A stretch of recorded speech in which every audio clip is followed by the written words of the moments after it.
So hey good evening guys, how are you all. Welcome back to the another episode. काफ़ी time हो चुका है यार और काफ़ी दिन हो गए, तो आज मूड बना, सोचा व्लॉग बना लेता हूँ। एक्चुअल में आपको पता ही है कि मेरी जॉब है और उसी के चलते मैंने इतने टाइम से मैं यूट्यूब पे मतलब नहीं हूँ, मैं व्लॉग नहीं डाल पा रहा हूँ। ऑलमोस्ट 1 साल हो गया है।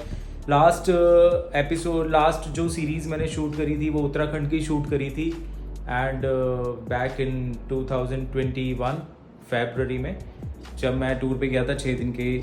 आपने जो भी हैं, जितने भी मेरे सब्सक्राइबर हैं उन्होंने देखा ही होगा। एंड ऑब्वियसली जब मैं चैनल पे पोस्ट नहीं कर रहा हूँ तो कहाँ से सब्सक्राइबर बढ़ेंगे, कहाँ से चैनल की ग्रोथ होगी। And it's not about that only, कुछ ना कुछ प्लानिंग करनी पड़ती है एंड बिना प्लानिंग के कुछ नहीं होता। तो गाइस फाइनली मैं आपको यही बताना चाहता हूँ कि मैं धीरे धीरे अपने व्लॉग्स डालना स्टार्ट करूँगा। वीक ऑफ आता है, वीक ऑफ वाले दिन मैं व्लॉग शूट कर सकता हूँ एंड व्लॉग शूट करने के बाद उसको सेम डे एडिट करके नेक्स्ट डे डाल दूंगा। तो इससे ये है कि आपको बीच बीच में मैं देखने को मिलता रहूँगा और मेरा आपसे इंटरेक्शन होता रहेगा। या बाकी जैसे जैसे सिचुएशन स्टेबल हो जाएगी मैं यूट्यूब पे आपको लगातार देखने को मिलने लगूंगा, तो आप खुद ही समझ जाना कि मतलब मैं यूट्यूब पे आ चुका हूँ। And yes guys, I want to tell you something more. जो मैंने डेल का लैपटॉप लिया था, आपने देखा होगा मेरी यूट्यूब फर्स्ट वीडियो में। आई डोंट नो किसने देखा किसने नहीं देखा। जिसने नहीं देखा वो फर्स्ट वीडियो में जाके देख सकता है, जब मैंने यूट्यूब के स्टार्टिंग में फर्स्ट या आई थिंक सेकंड वीडियो डाली थी जो मैंने यूट्यूब के इक्विपमेंट्स लिए थे। तो उस टाइम पे मेरे को इतनी नॉलेज नहीं थी यार कि मतलब 1080p फुटेज है या 4K फुटेज है तो उसके लिए कौन सा लैपटॉप लेना चाहिए, कौन सा उसका प्रोसेसर होना चाहिए। मैंने एरोप्लेस गया, मैंने एक दो शॉप्स में रैंडमली सर्च किया, बट आपको पता है वहाँ का क्या हाल है। लोगों को बेचने के लिए बस लोगों को वहाँ पे ये है कि लोग आप कस्टमर बन के जाओ तो उनको बस ये लगता है कि आप किसी तरीके से उनकी चीज़ खरीद लो, तो वो बेवकूफ़ बनाने में भाई पीछे नहीं हटते दूर दूर तक। But when I came across with some videos on the YouTube, तब मेरे को धीरे धीरे पता चला कि हाँ भाई, क्या लैपटॉप में प्रोसेसर होना चाहिए, कितनी रैम होनी चाहिए, ग्राफिक कार्ड कौन सा होना चाहिए। मुझे इन सब की कुछ भी नॉलेज नहीं थी।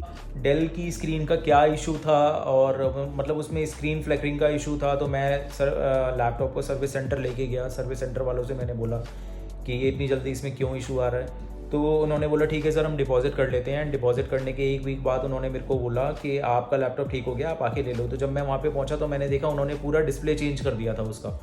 तो मैंने बोला यार डिस्प्ले तो ठीक था, स्क्रीन फ्लिकरिंग का इशू था, बट स्क्रीन में तो कोई इशू नहीं था। तो उन्होंने बोला कि सर हम ना पार्ट को रिपेयर नहीं करते, हम रिप्लेस करते हैं। तो मैंने कहा ये भी ठीक है यार, मतलब इनकी भी टेंशन खत्म, मेरी भी टेंशन खत्म। तो फाइनली मैं लैपटॉप को घर लेके आ गया। अब क्योंकि उसकी वारंटी खत्म होने में 10 दिन बचे थे, 10 दिन चले गए, वारंटी खत्म हो गई। अब मैं लैपटॉप को इतना ज़्यादा खोलता नहीं था क्योंकि मैंने लैपटॉप को प्राइमरीली वीडियो एडिटिंग के लिए लिया था एंड मैं लैपटॉप लेता भी नहीं। बट हुआ गया था कि उस टाइम पे ना फ्लिपकार्ट की बिग बिलियन सेल आई थी। एंड आपको पता है जब बिग बिलियन सेल आती है एंड जब आप किसी चीज़ का प्राइस मार्केट में कंफर्म करते हो या ऑफलाइन देखते हो एंड वो चीज़ आपको ऑनलाइन काफ़ी कम प्राइस में मिल रही होती है, तो आपको एक लालच आ जाता है। तो मेरे साथ यही हुआ था कि मेरे को ना लालच आ गया और मैंने मतलब बिना सोचे समझे, बिना कोई डिसीजन, इतना मतलब क्विक डिसीजन लिया मैंने उस टाइम पे, कि जिसका मेरे को बाद में इतना रिग्रेट हुआ एंड वो चीज़ भी ठीक नहीं निकली। तो मेरा बहुत मूड अपसेट हुआ। तो फिर उसको मैं कभी कभी खोलता था, कभी मैंने उसमें कोई मूवी देख ली या कभी नेटफ्लिक्स देख लिया, या एज सच में मेरा कोई काम नहीं था लैपटॉप का। तो मैंने उसको लेके मेरे को मतलब इतना दुख होता था कि मेरे सारे पैसे वेस्ट हो गए। एंड भाई तो मेरे को ऐसा लगता था मेरे पैसे वेस्ट हो गए। मैंने एक दो लोगों से बोला, फिर मेरे को ये भी लगता था कि यार मैं ऐसे कैसे किसी को सेल आउट कर दूं। कोई मेरे को बोलेगा कि आपने हमें ख़राब लैपटॉप दे दिए, या आपने इंटेंशनली ख़राब लैपटॉप दे दिया हमें। मतलब बहुत सारी चीज़ें होती हैं, आप जानते हो। तो मैं ये किसी के साथ नहीं करना चाहता था। तो फाइनली मैंने मैकबुक प्रो M1 लिया और अपने डेल के लैपटॉप को एक्सचेंज किया, क्योंकि अगर वो डेल का लैपटॉप रखा, पहली बात वो मेरे किसी यूज़ का नहीं था, दूसरी चीज़ उसमें स्क्रीन फ्लिकरिंग इशू था एंड ऑल दैट। तो जब से उसमें इशू आया मेरा मन तब से ही हट गया था एंड मैं उस लैपटॉप को रखना चाहता ही नहीं था, सच बात बताऊँ आपको। तो मेरे को एक्सचेंज प्राइस अच्छा मिल गया, कैशीफाई के थ्रू उन्होंने एक्सचेंज किया था एंड प्लस उस पर एक्सचेंज बोनस भी था, जिससे कि मेरे को डिस्काउंट ज़्यादा मिल गया। एंड मेरे पास एक लैपटॉप ऐसा आ गया मैकबुक M1, जो मुझे नहीं लगता कि शायद आगे आने वाले 4-5 सालों में प्रॉब्लम देगा। तो यार फटाफट से लैपटॉप को कर लेते हैं अनबॉक्स, क्योंकि टाइम बहुत ज़्यादा हो चुका है एंड मैं भी ये ब्लॉग में ज़्यादा बातें करके आप लोगों को पकाना नहीं चाहता। तो भाई ये है अपना लैपटॉप मैकबुक एप्पल का, रिलायंस का स्टिकर भी लगा हुआ है इस पर। रिलायंस डिजिटल के ही डबल कैरी बैग में उन्होंने डाल के दिया था, प्रॉपर पैक करके।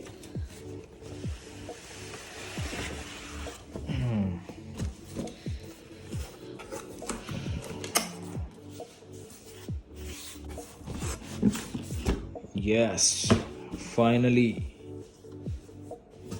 great success.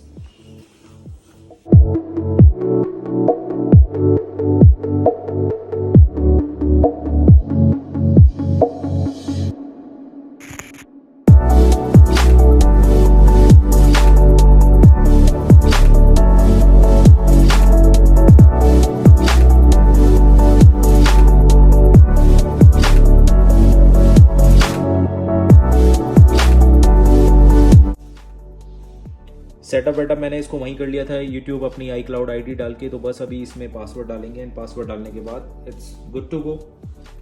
तो गाइज इस वीडियो के लिए इतना ही रखते हैं, मैं मिलूंगा आपसे नेक्स्ट वीडियो में। Thank you so much for your time and bye bye, take care, good night.